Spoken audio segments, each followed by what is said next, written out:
ଚାଣକ୍ୟଙ୍କର ଏହି 10ଟି କଥା ଆପଣମାନଙ୍କ ସନ୍ତାନଙ୍କୁ କରିଦେବ ଯୋଗ୍ୟ। ପ୍ରତ୍ୟେକ ମାତାପିତା ଏହି ସବୁର ଧ୍ୟାନ ଦେବା ଉଚିତ।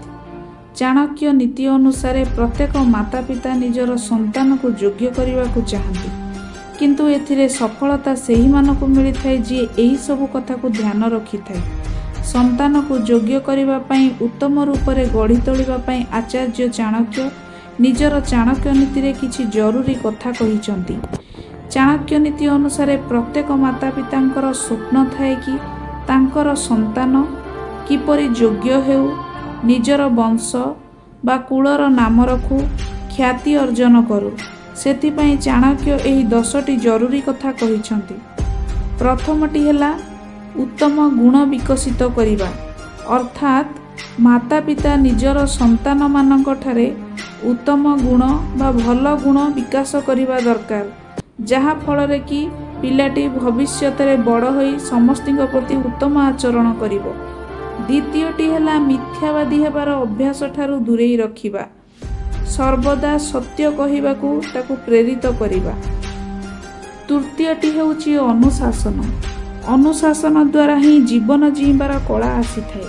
ସେଥିପାଇଁ ପିଲାମାନଙ୍କ ପାଇଁ ଅନୁଶାସନ ନିହାତି ଦରକାର। ଆଉ ପିଲାଙ୍କୁ ଆରମ୍ଭରୁ ହିଁ ଅନୁଶାସନ କରିବା ନିହାତି ଦରକାର, ଯେପରିକି ଠିକ୍ ସମୟରେ ଖାଇବା, ଠିକ୍ ସମୟରେ ଶୋଇବା, ଠିକ୍ ସମୟରେ ପଢ଼ିବା, ଠିକ୍ ସମୟରେ ଖେଳିବା ଇତ୍ୟାଦି ଇତ୍ୟାଦି ପ୍ରତ୍ୟେକ ଜିନିଷ ପ୍ରତି ତାର ଧ୍ୟାନ ଦେବା ଦରକାର। ପ୍ରତ୍ୟେକ ଜିନିଷରେ ତାକୁ ଅନୁଶାସନ କରିବା ଦରକାର। ଚତୁର୍ଥଟି ହେଉଛି ପରିଶ୍ରମ। ପ୍ରତ୍ୟେକ ପିତାମାତାମାନେ ନିଜ ସନ୍ତାନମାନଙ୍କୁ ପରିଶ୍ରମ କରିବା ପାଇଁ ପ୍ରେରଣା ଦେବା ଉଚିତ। ଜୀବନରେ ପରିଶ୍ରମର ମୂଲ୍ୟ କ'ଣ ତାଙ୍କୁ ମଧ୍ୟ ପିଲାଙ୍କୁ ଜଣାଇବା ଉଚିତ। ଯେକୌଣସି କାର୍ଯ୍ୟ ପରିଶ୍ରମ ବିନା ସାଧିତ ନୁହେଁ ବୋଲି ତାହା ମଧ୍ୟ ସେମାନଙ୍କୁ ଜଣାଇବା ଉଚିତ। ପଞ୍ଚମରେ ହେଉଛି ପ୍ରକୃତି ବିଷୟରେ ମଧ୍ୟ ଜଣାଇବା ଦରକାର, କାରଣ ପ୍ରକୃତିର ସଂରକ୍ଷଣ ପାଇଁ ମଧ୍ୟ ଏସବୁ ବିଷୟରେ ମଧ୍ୟ ପିଲାଙ୍କୁ ଜଣାଇବା ଦରକାର। ପ୍ରକୃତିରୁ ମିଳୁଥିବା ବସ୍ତୁମାନଙ୍କର ଉପଯୋଗିତା ବିଷୟରେ ମଧ୍ୟ ତାଙ୍କୁ ଜଣାଇବା ଦରକାର। ଷଷ୍ଠରେ ହେଉଛି ଶିକ୍ଷା। ପିଲାମାନଙ୍କ ପାଇଁ ଶିକ୍ଷାର ଆବଶ୍ୟକତା କେତେ ତାହା ପ୍ରତ୍ୟେକ ବାପା ମା ନିଜର ସନ୍ତାନମାନଙ୍କୁ ଜଣାଇବା ଉଚିତ। ଶିକ୍ଷା କିପରି ବ୍ୟକ୍ତିତ୍ୱ ବିକାଶର ସହାୟକ ହୋଇଥାଏ ତାହା ମଧ୍ୟ ଜଣାଇବା ଦରକାର। ସପ୍ତମରେ କ୍ରୀଡ଼ା। ପିଲାମାନଙ୍କୁ ବାପା ମା ମାନେ ଶିକ୍ଷା ସହିତ ମଧ୍ୟ ଖେଳ ପ୍ରତି ଧ୍ୟାନ ଦେବା ଉଚିତ। ଏଥିରେ ମହତ୍ତ୍ୱ ବିଷୟରେ ଜଣାଇବା ନିହାତି ଦରକାର ଯେ କେଉଁ ଖେଳ ପିଲାମାନଙ୍କ ପାଇଁ ଉତ୍ତମ ଖେଳ ଅଟେ ଏବଂ ପ୍ରତ୍ୟେକ ଅଭିଭାବକମାନେ ଏପରି କ୍ରୀଡ଼ା ବିଷୟରେ ପିଲାମାନଙ୍କୁ ଶିକ୍ଷା ଦେବା ଉଚିତ ଯାହାଦ୍ୱାରା କି ପିଲାର ଶାରୀରିକ ମାନସିକ ବିକଶିତ ହେବାରେ ସାହାଯ୍ୟ କରିବ। ଅଷ୍ଟମରେ ହେଲା ମହାପୁରୁଷ।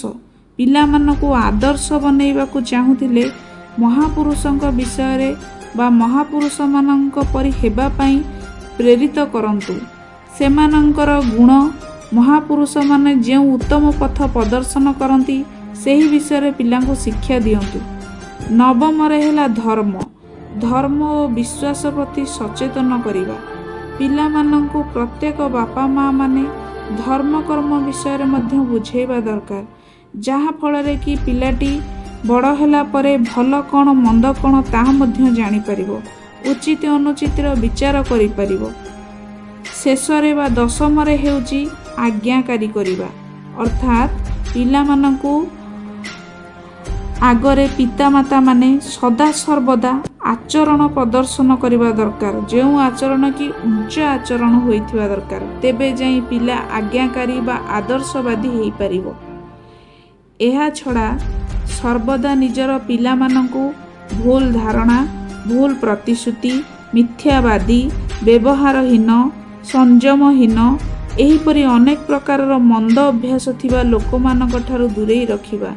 ସେ ଯେତେ ନିଜର ହୋଇଥାନ୍ତୁ ନା କାହିଁକି, କାରଣ ସେମାନଙ୍କ ସଂସ୍ପର୍ଶରେ ଆସିବା ଦ୍ୱାରା ନିଜର ସନ୍ତାନମାନଙ୍କର ବା ପିଲାମାନଙ୍କର ବହୁତ କ୍ଷତି ହୋଇଥାଏ ବୋଲି ଏକଥା ପ୍ରତ୍ୟେକ ବାପା ମା ମାନେ ଜାଣିବା ନିହାତି ଦରକାର। ଏହି ସବୁ କଥା ପ୍ରତ୍ୟେକ ପିତାମାତାମାନେ ବୁଝିବା ଉଚିତ ଅଟେ, ନଚେତ୍ ଭବିଷ୍ୟତ ପାଇଁ ନିଜର ସନ୍ତାନମାନଙ୍କର ଉତ୍ତମ ଆଚରଣ, ଉତ୍ତମ ଶିକ୍ଷା, ଉତ୍ତମ ସଂଯମତାରେ ବହୁତ ବାଧା ଆସିଥାଏ।